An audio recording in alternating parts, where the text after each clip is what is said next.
Muhammad Ali, boxer, Olympic gold medalist and the first fighter to win the linear heavyweight title 3 times. Muhammad Ali, star, a jive-talking showman who had reporters eating out of the palm of his hand. Muhammad Ali, humanitarian, who gave cause to his countrymen to reflect on their nation and place in the world. Muhammad Ali has always been more than a great boxer, more than a superb athlete. He took what he had and he made the world a better place.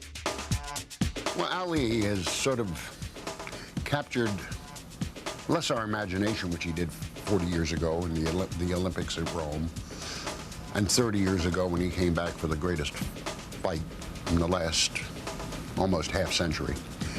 But because of a movie, because of books, as I've put out, because of the attention, and because maybe we need somebody.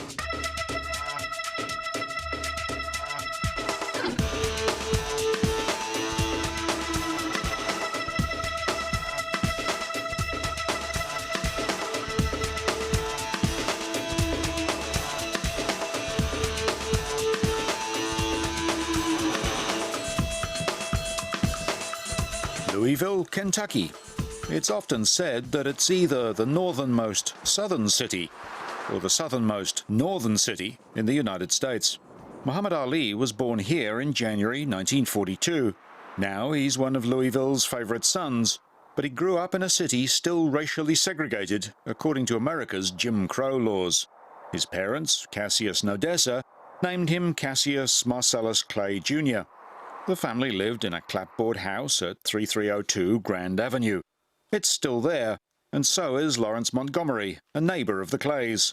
He remembers that the young boy who lived next door was something special, even back then. I was working in the post office at night, and he would always have me to hold up my hand so he could spare into my hands.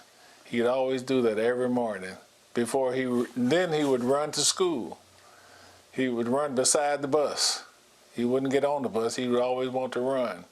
But he told me then that he would be the heavyweight champion one of these days. And sure enough, he was.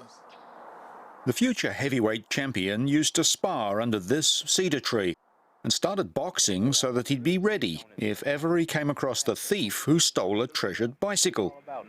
He told the story to reporters in Rome after winning the Olympic light heavyweight gold medal. My bicycle was stolen, and my cousin was a boxer. He wasn't too successful, but he boxed. And he told me that he would train me if I ever catch the guy that, you know how kids think, if I ever caught the guy that stole my bicycle, well, I would know how to fight. You know, I could defend myself. Well, anyway, he took me to the gym, and he quit later, but I kept it up. Did you catch the guy who stole your bike? I never did. During his 6-year amateur career, he registered 100 wins and 5 losses. He competed in the famous Golden Gloves tournament, where the winners of regional competitions go on to fight at national level. His record includes 6 Kentucky Golden Gloves titles, 2 national Golden Gloves titles, and an Amateur Athletics Union national title. However, Olympic gold is the greatest prize for an amateur, and a medal at the Games often opens the way to a professional career. So it was for Ali when he defeated Poland's Zbigniew Petrzakowski in Rome in 1960. But that medal is the subject of an enduring story, told today at the Muhammad Ali Center in Louisville. The city was a different place in 1960, and it's said that Ali was refused service at a segregated eatery when he returned home after winning Olympic gold for the United States. Hey you, what you doing in here? You know I can't serve you. Now leave. The disgusted Ali threw his gold medal into the Ohio River. A display at the Ali Center educates visitors about segregated life in Louisville in 1960. There are those who suggest that events didn't quite unfold in the way that Ali described in his autobiography, but he was presented with a replacement medal at the 1996 Atlanta Olympics, where he had the honored role of lighting the torch to officially start the Games. The 29th of October, 1960, Louisville. Cassius Clay versus Tony Hunsaker. It was the Olympic champion's first professional bout. Hunsaker was not only a pro boxer, but the police chief of Fayetteville, West Virginia, the youngest man to have held such an office in the state's history, and certainly no pushover. The night went to Ali with a unanimous decision in the 6th round, and Hunsaker found himself on the receiving end of the distinctive style that came to be famously described by Ali as float like a butterfly, sting like a bee. The orthodox approach for a heavyweight was to keep the hands high to defend the face and head. Ali was quick, carried his hands low, and used fast footwork to avoid blows.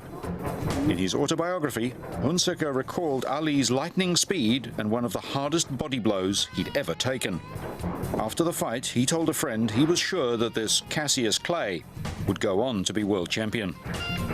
By March 1963, Ali had won each of his 18 bouts with 5 knockouts and 9 TKOs. His April 1961 match against Lamar Clark saw him defeat an opponent who had won his last 40 engagements by knockout. He was also building a reputation as the Louisville Lip, brashly and correctly predicting the round in which he'd win. It was a perfect technique for the emerging age of television, and it became as much of a trademark as his footwork and punches. In late May 1963, Ali ventured to London for his first professional fight outside the United States. He was to take on Henry Cooper at Wembley Stadium. Cooper had a left hook nicknamed Henry's Hammer. A similar punch from Sonny Banks had floored Ali in February '62. 35,000 fans saw an aggressive Cooper win the first round. The Americans started looking the goods in the second and third, opening cuts above Cooper's eyes. The fourth saw the Briton deliver his devastating left, with Ali literally saved by the bell. But fast, accurate punches from Ali in the fifth drew streams of blood from Cooper's cuts. A win by technical knockout for Ali, but something of a scare at a time when he was emerging as a title contender. Not even that big ugly bear, Sonny Liston. Is he your next fight? Well, after I annihilate this Henry Cooper, I want that bear. And what's going to happen to him? Bad. What's going to happen to him? He might be great, but he'll fall in 8th. Ali's first title fight was against Sonny Liston, a formidable champion with a long reach and notably large fists, who'd served time in prison for robbery. He'd won the WBA/WBC World Heavyweight Championship with a first-round knockout against Floyd Patterson in 1962. His bout with Ali was set for February the 25th, 1964, in Miami Beach. Ali dominated, aside from a period during the 4th round when his eyes were aggravated by some unknown substance, the nature of which remains debated to the present day. After the 6th round, Liston told his corner that he couldn't go on due to a shoulder injury. Ali was now the heavyweight champion of the world. He retained the WBC title in the May '65 rematch. Liston was knocked out in the first round, although some maintained that he stayed on the canvas to throw the fight for one reason or another. But he was stripped of the WBA title. After his first bout with Liston, the man still known to the wider world as Cassius Clay announced that he was a member of the Nation of Islam, often called the Black Muslims in contemporary news reports. In March of 1964, he took the name Muhammad Ali.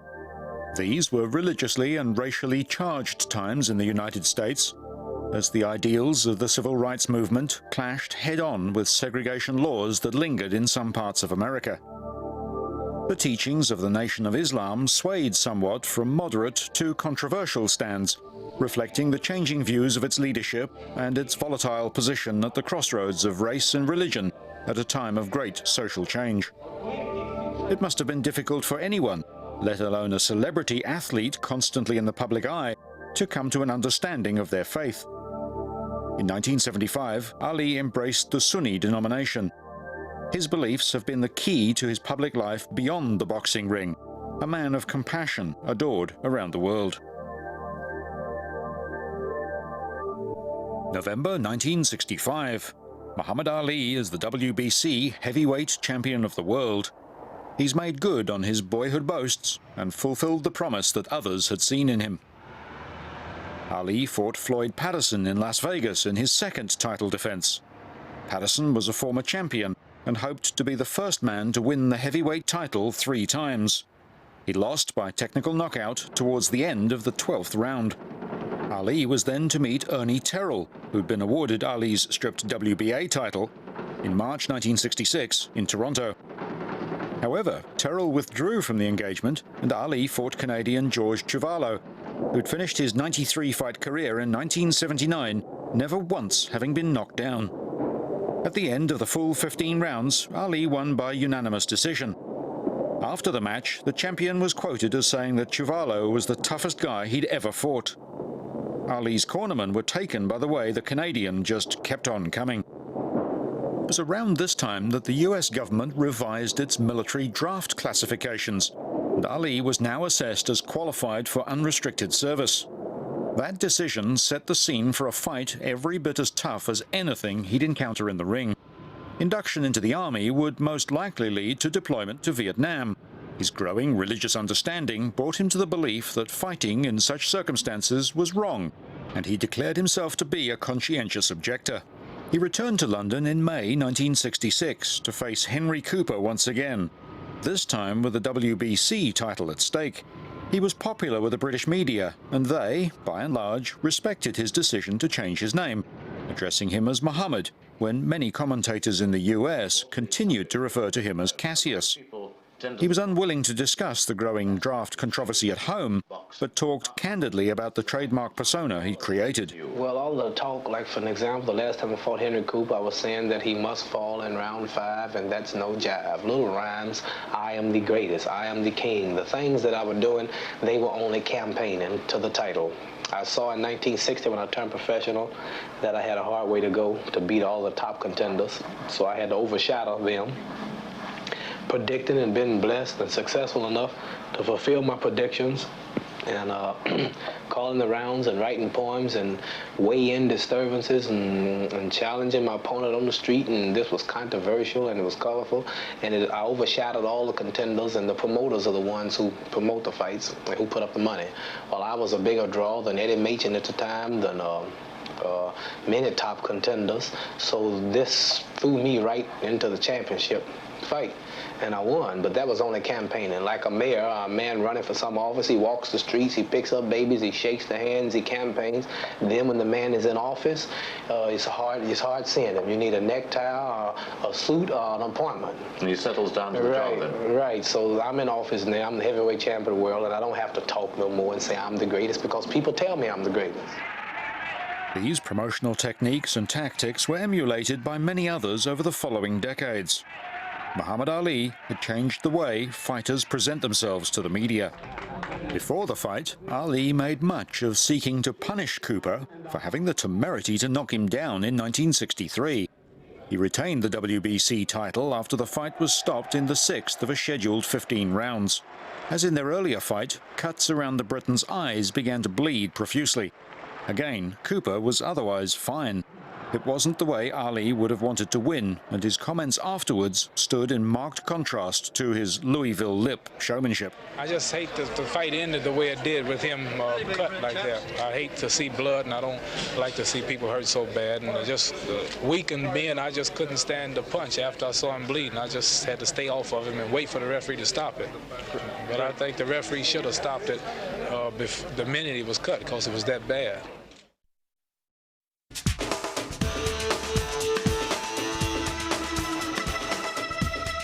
Muhammad Ali's next 2 title defenses saw him face Brian London in the United Kingdom and Karl Mildenberger in Germany. Perhaps spending time in Europe provided a welcome relief from the growing controversy over his conscientious objector status back in America. Continued exposure abroad, in the days before global TV sports channels, was helping to cement Ali's reputation as an international star. Brian London had a straightforward, workmanlike style and was taking his second shot at a world title. But Ali's finesse saw the champ win by knockout in the 3rd. A month later, Mildenberger foxed Ali for 11 rounds in Frankfurt, but lost by technical knockout in the 12th. Ali returned to the US in November 1966. Conscription for military service in Vietnam would ultimately divide the nation. Why should me and other so-called Negroes go 10,000 miles away from home here in America to drop bombs and bullets on other innocent brown people who's never bothered us.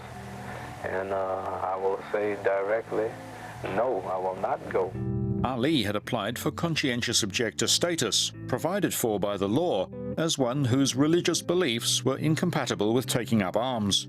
The US Justice Department advised against granting the application, arguing that the teachings of the Nation of Islam, the black Muslims, were first and foremost political and racial rather than religious. First of all, I say it's not black Muslim, it's Muslim. Islam religion has no color distinction. And as far as the Islamic religion here in America being recognized, I'm sure if it wasn't recognized, we wouldn't have 50 or 60 mosques throughout the United States. And also we have mosques set up in the major prisons throughout the United States, in the prisons. Shortly put, are the black Muslims taking you for a ride? I said not black Muslims, Muslims. I beg your pardon.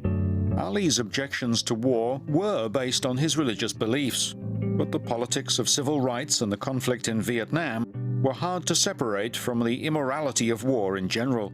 The white people have been taking us for a ride for the past 400 years in America. And the Muslims are straightening me up and teaching me the truth and saving my life so that I can see the hereafter. The Honorable Elijah Muhammad teaches us the religion of Islam, and I will die for it and give everything. But as far as taking me for a ride is concerned, I've been the one that was taking me for a ride and still taking my people for a ride is the white people. Tell me, champ, would you have been prepared to go into the army if it hadn't been for the Vietnam War? No, under no conditions do we take part in wars to take lives of other humans. At this time, perhaps paradoxically, Ali retained his WBC title and won the WBA title with two bouts that, more than any other, demonstrated his superb skill as a fighter and a ruthless killer instinct. He fought Cleveland Williams in Houston in November '66 and won in the third round, knocking Williams down 4 times. Again in Houston in February 1967, Ali at last met Ernie Terrell. The challenger had constantly taunted Ali, deliberately referring to him as Cassius Clay. Throughout the fight, Ali shouted at Terrell, "What's my name, Uncle Tom?" He put Terrell through a brutal 15 rounds and appeared to deliberately avoid knocking Terrell out, to exact a maximum punishment. As he promised, Ali refused to step forward at his military induction in Houston on April 28, 1967. He faced court 2 months later, was found guilty of draft evasion, and began an appeals procedure that would last 5 years. He remained out of jail pending the outcome. Ali's successful defense of his titles against Zara Foley in New York City in March 1967 would be his last fight for the decade. He found himself stripped of his titles and unable to obtain a boxing license. In 1970, a state senator smoothed the way for Ali to be granted a license in Georgia. In October, he returned to the ring in Atlanta, defeating Jerry Quarry in 3 rounds in a non-title bout. The New York Boxing Commission was compelled to issue Ali with a license after a ruling by the state's Supreme Court. Ali fought Oscar Bonavena, winning with a TKO in the 15th. The stage was now set for a shot at the WBA/WBC title against Joe Frazier. Some people say, you better watch Joe Frazier, he's awful strong. I said, tell him to try band roll on. The bout generated huge interest, and the actual fight more than delivered on the promotional hype. Neither fighter had the upper hand until late in the 11th round, when Frazier delivered a devastating left hook. By round 15, Frazier had retained the title by unanimous decision. It was Ali's first professional loss. By April of 1971, Ali versus the United States had reached the Supreme Court in Washington, D.C. The justices found in favor of Ali, and his draft evasion conviction was overturned on June 28. Over 5 years, support for Ali had grown as support for the war in Vietnam evaporated. I don't remember anybody except maybe Nathan Hale, who stood up one man against an entire government. Hale was hanged. Ali was acquitted by the Supreme Court. The Supreme Court ruled that the Justice Department was wrong as a matter of law when it advised the State Appeals Board that Ali's beliefs were not religiously based or sincerely held. But Muhammad Ali had not only won in the Supreme Court, he'd won in the court of public opinion. principled stand he had taken in 1966 was a risky one for any man, all but inviting condemnation from powerful and patriotic social and commercial institutions. It was even more of a risk for an African-American Muslim. Even today, ripples can still be felt in some corners of American society.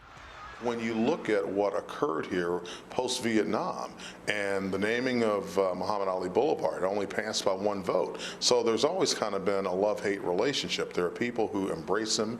There are people who just endear him to their side of thinking. But at the same time, you know, there's a scenario where there's kind of a core group of folks that vilify him to this very day. It would be easy to say that Ali's fame as a boxer led to his successful appeal. However, the opposite is probably true. His determination to be recognized as a conscientious objector showed a strength of character and depth of thought and reflection that stood as an example to others, at a time when many of his countrymen from all walks of life needed someone to look to help them decide for themselves what may be wrong in America and what was right in America. Ali bounced back from the Frazier fight, taking on Jimmy Ellis in July in Houston to win the vacant NABF heavyweight title, which he successfully defended against Buster Mathis 4 months later. I'm surprised hearing Mathis talk so much. I don't like fighters who talk too much. But I predict that this will be Buster's last stand. I will do the Buster what the Indians did to Custer. I'm going to wipe him out. Ali beat Mathis and went on to win 9 title and non-title bouts, fighting in Switzerland, Japan, Canada, Ireland and the United States. At the end of March 1973, he suffered only his 2nd professional defeat and lost the NABF title to Ken Norton in a 12th round split decision. He regained the NABF title in September in another bout with Norton and then travelled to Jakarta to win a non-title fixture against Rudy Lubbers. In January 1974, Ali and Joe Frazier would meet at Madison Square Garden. Frazier had lost the world heavyweight title to George Foreman, and the winner would have a shot at it. Both men were fined after a fight broke out on the set of a TV program in which Ali and Frazier reviewed their 1971 bout. Ali taunted his opponent about the length of their respective hospitalizations and built his pre-fight boasts around the need to take revenge on the man who'd inflicted his first defeat since Kent Green in his amateur days. Joe Frazier's in trouble because the Muhammad Ali Joe Frazier's going to meet is going to be better than the Muhammad Ali he met 3 years ago. Ali used distance to defend while maintaining a constant series of jabs, keeping Frazier chasing. At the end of 12 rounds, Ali was declared the winner by unanimous decision. He retained the NABF title, but more importantly, opened the way to challenge world champ George Foreman. They called it the Rumble in the Jungle, a fight familiar even to those without the slightest interest in boxing. WBA, WBC world title holder George Foreman would defend against challenger and former champion Muhammad Ali in Kinshasa, Zaire. Foreman and Ali spent time training in Zaire to acclimatize to the tropics. Ahead of the bout, the champ was regarded as the favorite. The Rumble in the Jungle was the now legendary Don King's first outing as a promoter of professional boxing. He'd negotiated contracts for an Ali-Foreman bout promising a $10 million prize pool, but he didn't have the money. So the irrepressible Mr. King sought a government keen for international exposure to sponsor the fight. President Mobutu Sese Seko of Zaire, now the Democratic Republic of Congo, was definitely interested, and the heavyweight championship of the world would be decided in Kinshasa. Journalist Eugene Kabbalah remembers those days in 1974. George Foreman was the first one to enter the stadium. He was a bit reserved, but he still tried to rev up the crowd. However, soon after, Muhammad Ali came in. As soon as he appeared, the public started shouting, "Kill him, Ali!" Ali won by knockout in the 8th round after boldly employing his now famous rope-a-dope strategy, exhausting Foreman and turning his strengths to weaknesses. Muhammad Ali was once again world champion. I told you, all of my critics, I told you all that I was the greatest of all time when I beat Sonny Liston. I told you today I'm still the greatest of all time. Ali successfully defended his WBA, WBC titles 3 times in the first half of 1975. In March, he faced the less fancied Chuck Webner, but the challenger really pulled one out of the hat and even managed to knock Ali down in the 9th round. Ali finally prevailed late in the 15th, and Webner's performance that night in Richfield, Ohio, is widely regarded as inspiring Sylvester Stallone's Rocky Balboa character. In May in Las Vegas, Ali downed Ron Lyle by technical knockout in the 11th round. 2 months later, he was challenged by then-Briton Joe Bugner. The bout was staged in Kuala Lumpur, and Ali won the 15-round affair by unanimous decision. The master showman had taken to suggesting that he could attack Foreman and Frazier on the same night. Joe Frazier and George Foreman in one night to solve all this stuff about who's the greatest. I beat Foreman. He's got excuses. The cat was too slow, the rain was soft, and the canvas was all this stuff. And ropes are loose, and Frazier's talking about he's got a new punch now and he's ready, and he beat me twice, but I barely won or whatever. I'm going to beat both of them in one night. I want Frazier first for 10 rounds, and after I whoop Joe Frazier, I want George Foreman for 10 rounds. And I'll guarantee that I'll whoop them both. And after I whoop Frazier, whether it's a 3rd round knockout, whether it's a decision or what, I want 1 minute's rest. I want George Foreman to jump right in the ring. And I make this statement to the whole world, all people watching this interview. I'm seriously trying to get Joe Frazier and George Foreman in one night and to go down as the greatest fight of all time. Some of them still have doubt. They're making excuses. I want to whoop both of these men in one night, and I'll have a record that nobody can touch.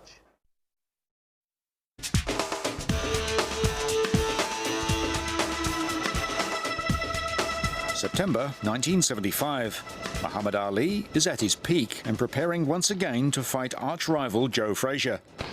This 3rd clash was promoted by Don King using a similar formula to the highly successful Rumble in the Jungle. This time, the venue was Araneta Coliseum in Quezon City in the Philippines. The heavyweights would face off in The Thriller in Manila. It was an important fight for several reasons, many of which have become much clearer with the passing of time. There was huge anticipation for what was expected to be one of the greatest bouts on record. But even so, fans and the press were beginning to speculate on both fighters' plans for retirement. In many ways, it was also the end of an era for boxing. As the 1970s gave way to the 80s, professional boxing became a closed world of hardcore fans and pay-per-view screenings on cable and satellite TV, rather than a mainstream entertainment. And as the personable heavyweight stars retired, their place in the ring was often taken by boxers perhaps just as skilled, but whose lives had a harder edge and darker nature. There was also the suggestion that Ali's taunting of Frazier went beyond colourful showmanship and reflected a very real animosity between the two men. I'm going to do something to Joe Frazier that might be illegal. My lawyers told me to bring a bail bondsman to get me out of jail. They might put my tail in jail and get me out on bail after what I do to Joe Frazier. I'm going to do something to Joe Frazier. This will be such a good whooping, such a dynamic beating, such a superior whooping. I'm going to jab him, I'm going to box him, I'm going to hit him with left hooks, uppercuts just like we do in training. I'm greater than the sparring partners. They punch him around daily. He's going to be straining and missing, and I'm going to be playing with it for 2 or 3 rounds, sticking him and sticking him, using that long left jab, sticking him and sticking him left, right. The fight lasted 14 rounds, with Ali the stronger in the early stages. But Frazier rallied, and his attack looked like it might take a toll on Ali, who had trained less rigorously than his opponent for this outdoor bout in oppressive heat. But by the 10th round, fatigue was getting the better of Frazier, and Ali was finding enough energy to turn the tide. His blows were swelling Frazier's eyes, leaving him open to yet more punches that he was increasingly unable to see coming. Frazier's trainer refused to let him continue early in the 14th round. Ali, the winner, collapsed on the canvas and had to be helped to his feet. He said that fight was the closest he'd ever come to dying. Ali successfully defended his WBA, WBC titles 6 times through the course of 1976-77 against journeyman fighters like Richard Dunn and Alfredo Evangelista. However, these bouts, as well as his third encounter with Ken Norton, were a study of a fighter in decline. For the first time, the media began to discuss when Ali should retire, rather than whether he would retire. On September 29, 1977, he met challenger Ernie Shavers at Madison Square Garden in New York City. Shavers was never to win the heavyweight championship, but he's come to be regarded as perhaps the hardest hitter in the history of the classification.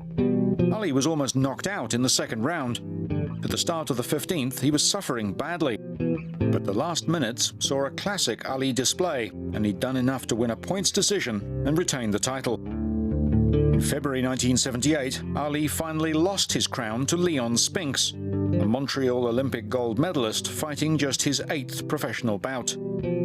They met again in September, and Ali won back the WBA title, becoming the first three-time champion. Spinks had been stripped of the WBC title for his decision to fight Ali again rather than Ken Norton. Muhammad Ali was now firmly established as a cultural phenomenon that resonated far beyond the ropes of the boxing ring. The media and the public may have been interested in other fighters' views on boxing, but they sought Ali's thoughts on politics, faith, society, and life. It's hard to think of another athlete that so many have looked to in such a way. Muhammad, in the book you come over as a deep thinker, not simply a boxer. Is that how you'd like to be remembered? That's a good question. I am a deep thinker, but I don't think deep at various press conferences promoting fights. You have to think small in order to reach the average people. So I gave the people what they wanted. This is no jive. He shall fall in 5. He will fall in 5. If he don't fall, I'll leave the country. They buy tickets and line up for miles. Is he gonna fall in 5? See, man desires to understand that which he cannot understand. First, he wanted to know what was on the moon. He spent $10, $15 billion for 2 rocks. Now, he don't want to know what's on the moon no more. Now he want to know what's on Mars. Ali retired at the age of 37 in June 1979 after the Spinks rematch. He was tempted out of retirement in October 1980 to contest the WBC title against Larry Holmes in Las Vegas. The nature of Ali's speech and motor skills prompted extra concerns about his health, and the renowned Mayo Clinic examined him as a condition of the Nevada State Athletic Commission granting a license. Ali was fit and at his fighting weight, but virtually motionless. Holmes thoroughly dominated until Ali retired in the 10th round, his only loss by anything other than a decision. Ali's last fight was a loss by unanimous decision after 10 rounds to Jamaica's Trevor Berbick. Muhammad Ali, 56 wins, 37 by knockout, 5 losses with only 1 retirement, in what's now regarded as the golden age of heavyweight boxing. Muhammad Ali's first wife was Sonji Roy. The couple met and married within the space of a month in 1964, but divorced in January 1966. In August 1967, he married Belinda Boyd. They had 4 children together, but Ali began a relationship with Veronica Portia in 1975. She was with him in Manila, where he would sometimes introduce her as his wife. By mid-1977, he was divorced from Belinda and married to Veronica. Veronica is the mother of Ali's daughters, Hannah and Layla. The marriage ended in 1986. Ali fathered 2 other children in other relationships. In November of 1986, Ali married Yolanda Williams. She was originally from Louisville too, and their mothers had known each other. Although Ali is some 15 years her senior, the couple have refuted the story that he was once her babysitter. She came into his life when his boxing career was over and symptoms of Parkinson's syndrome were becoming more and more evident. They have an adopted son. Layla Ali followed her father into the professional ring and has arguably become the best-known female boxer in the public's mind. She's also laid the foundations for a media career with assignments for several US television shows. And she has her own confident way of dealing with reporters, perhaps inspired a little by her father.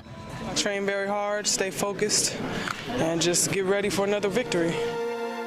But perhaps her most widely seen fight, if it could be called that, was against her father, when contemporary shots of Layla were cleverly combined with archive film of Muhammad to create an innovative television commercial for sportswear manufacturer Adidas. Prior to the 1977 Ernie Shavers bout, sports journalist Jerry Eisenberg told Ali that he'd seen him in a recent television commercial and had trouble making out what he was saying at one point. Ali's Mayo Clinic assessment before the 1980 fight with Larry Holmes detected mild coordination difficulty in the muscles used when talking. Other agility tests at this time also indicated that something might not be quite right, but a conclusive diagnosis in such circumstances can be notoriously difficult. Ali went into hospital in August 1981 and July 82, complaining of some of the symptoms associated, though not exclusively so, with the onset of Parkinson's syndrome. By October 1983, his speech and movement had worsened and he developed a hand tremor. At this time, he failed special neurological tests designed specifically to indicate deficiencies in learning new tasks, thus suggesting the degenerative condition as the cause of the symptoms.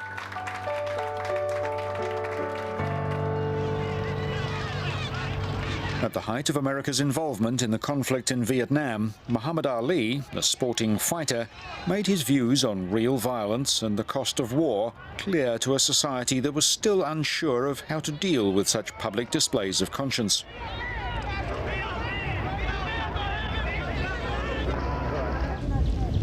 In 1994, the fate of some 1,800 Americans who were missing in action or presumed to have been captured during the Vietnam War remained unknown. Muhammad Ali traveled to Vietnam to help family members of those still unaccounted for establish new links and friendships with the Vietnamese people. Ali's second career, as a globally esteemed ambassador of peace, dignity and understanding, is as much a fulfillment of his boyhood dreams as were his world championships. From early on, it was clear that Ali's principles and character were understood and respected by people from different countries, different cultures, and different economic circumstances. It's almost as if everyone can identify with him in some way. He's obviously an inspiring figure for African Americans, for Muslims, and for the Third World. But he's also admired by the privileged and largely white business elite of the Western world, while powerful politicians feel humbled in his presence. Muhammad Ali occupies a unique position in the hearts and minds of people across the globe, and he's never stopped trying to make the world a better place. Ali continues to support a long list of worthy causes in the United States, but has had a particular interest in the developing world, where people's lives are often dictated by a lack of educational and financial resources. In 1996, he made his first humanitarian visit to Cuba as the official presenter of medical aid worth $500,000. The visit also gave Ali the opportunity to catch up with his friend Chifilo Stevenson, Cuba's three-time Olympic heavyweight gold medalist. Tiene un gran corazón, siente mucho. Por lo demás, piensa mucho. He has a big heart. He has great feelings for others. He thinks a lot of other people. Humanitaria. And that's what's important, his humanitarian and pacifist ideas. He returned to Cuba in 1998 on behalf of American humanitarian organization the Disarm Education Fund to deliver $1.2 million of medical aid. There are echoes here of Ali's stand on military service in the 1960s. The subject of relations between the United States and Cuba can excite passionate and deeply held expressions of feeling in America, particularly in government circles and among the large Cuban-American communities of Florida and New Jersey. Ali has put his humanitarian concerns first. In October 1996, Ali visited Indonesia and made an appearance at the Harapan Kita Hospital. However, on this occasion, the tour was sponsored by a food company that has its share of critics in North America. The association with the company drew a level of negative comment concerning Ali rarely seen since the darkest days of his appeal against his draft evasion conviction.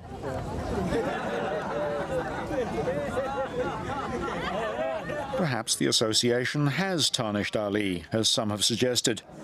But then again, it's likely that a retired pro boxer, used to a world where the commercial hype of hard-nosed promoters mixes with the true belief of fans, would understand how to achieve their own aims in such circumstances, as long as they wish to do so.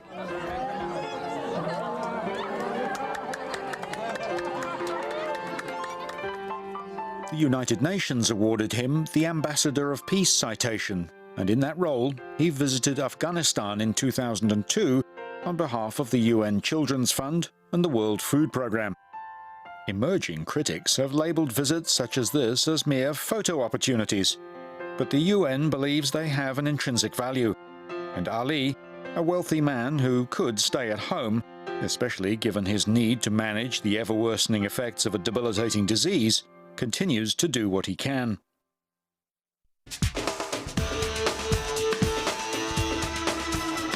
You'd expect Muhammad Ali to remain a respected figure in boxing circles, but uniquely, he's just as highly regarded by people far removed from the world of the ring. After all, bruising athletic competition isn't what springs to mind when you think of US singer Prince. My friend Londell McMillan called me a couple days ago and asked me, he said, Muhammad wants you to, and I said yes. I didn't even let him finish. He could have said, mow the lawn, and I'd have been down with it. Muhammad's my hero. He has been since I was a child.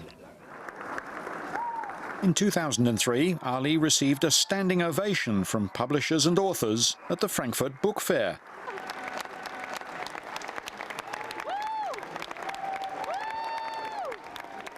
Such an enthusiastic and genuine welcome from those perhaps more academically than athletically inclined says much about the esteem in which Ali is held. He's more, much more, than a champion boxer. While in Germany, he was also reunited with Karl Mildenberger, the contender he'd fought in his 6th title defense in 1966.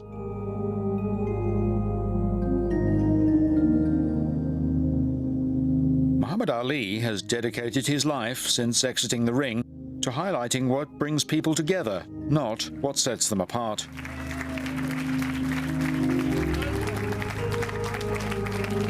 Spreading Muhammad Ali's message of respect, hope, understanding and inspiration is the mission of the Muhammad Ali Center in Louisville. The striking building in the heart of the city houses innovative and educational exhibits.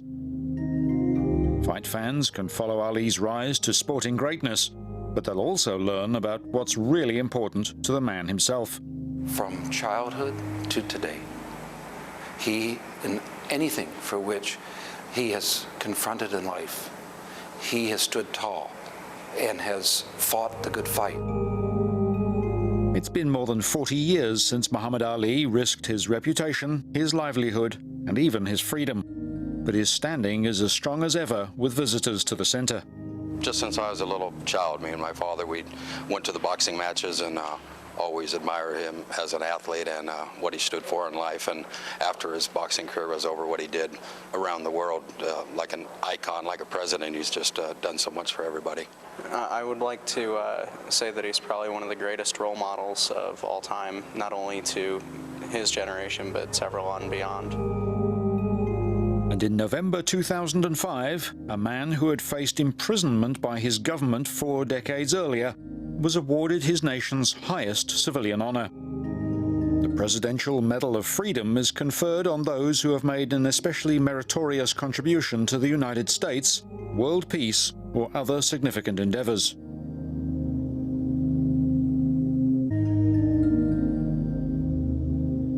It was perhaps a moment that marked out how a society can change within the frame of a lifetime.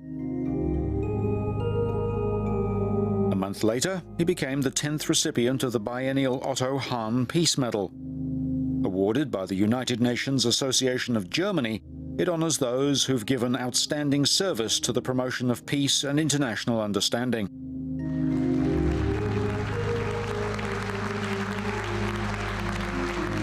As a Hahn medalist, Ali's name is listed with notables like Mikhail Gorbachev, Karl Popper, Simon Wiesenthal, Miriam Makeba and Mary Robinson. Ali recognized that he and Otto Hahn, a nuclear chemist, were both men who championed peace after excelling in fields that can have very real destructive effects. But long before the noble and prestigious honors, Muhammad Ali was awarded an iconic status in popular culture, celebrated through pinball machines, best-selling books, and countless photographs, posters, and prints on the walls of gymnasiums, sports clubs, workplaces, and homes. A 1975 documentary put his life on the big screen for the first time, and another, released in 1996, chronicled the rumble in the jungle. Then, in 2001, Hollywood released Ali, a big-budget film that begins when 22-year-old contender Cassius Clay beats Sonny Liston for the heavyweight championship, and ends with 32-year-old Muhammad Ali regaining the title by defeating George Foreman.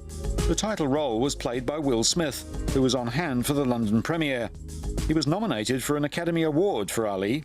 I mean, anytime you have an opportunity to wear the robe of greatness, you know, to study, to define and quantify greatness, there's always going to be certain aspects of your personality that you leave behind and certain aspects that are reaffirmed. And the concept of Muhammad Ali's simplicity of his spiritual convictions, I think that's the thing that really sits out most in my mind, how simple the concept of greatness is, how simple it is, but yet how complex and profound and difficult it actually is. Also at the London premiere was Henry Cooper, the Englishman who'd sent Ali to the canvas in 1963. He acknowledged the greatest by remembering the time Ali was felled by his famous left hook. It was nice to look down on him on one occasion, let's put it that way. See, he was 6'3" and up, and he was always looking down on me. But on one occasion, in '63, I was looking down on him, so I always remember that time, yeah. Indeed, it's a man of rare qualities who's honoured by statesmen and showmen in equal measure. And Ali received that most sought-after token of popular acclaim, a star on Hollywood's Walk of Fame, in 2002. This man stood for something, and he was willing to risk it all. My father said, you know the measure of a man when he's willing to risk everything. And Muhammad Ali made clear what his life had always been about. All my life, as growing up as a little boy, I always said if I could get famous, I'd do things to help my people that other people won't do. There's so many people who become famous and then make commercials, advertisements, and things which are not good for people. When I beat Sonny Liston for the World Championship, that started my fame. I changed my name. That shook the world. Why did it shake the world? Because I took the name Muhammad Ali. A young boy in segregated Louisville, Kentucky, took what he did have and from an early age consciously used it to make his world a better place. A perhaps unique conjunction of personal qualities, circumstances, and the nature of the times meant that a thinking man with strength of character realized that he could use what he had to make the world a better place for others too. The Rumble in the Jungle and The Thriller in Manila attracted global TV audiences, just as now his words of hope, respect, and understanding resonate across borders and across cultures. A young Muhammad Ali dreamed of winning the World Heavyweight Championship and also of making people everywhere a little more mindful of our common humanity. He's achieved both. In 1980, after I fought him in October in Las Vegas, Nevada, we fought. And, you know, of course I didn't want to hurt him because I knew I could beat him because I had learned the style over the years. And I went to his room and, you know, we was all sitting around and I told him, I said, I love you, man. And the guy was such a nice guy, he had no hard feelings. I said, I love you, man. He said, well, if you love me, why do you beat me up like that, then? He influenced a whole lot of people, black, white, whatever color you want to say. He influenced them. And it's because I'm heavyweight champion of the world. It's because of him. I have more photos of Muhammad Ali hanging in my home than anyone else, including my family. And my favorite is the one that he autographed to me. It's a picture of Ali standing in the ring in Lewiston, Maine, after he knocked out Sonny Liston. And it says, "To Madonna, we are the greatest." And I have to agree.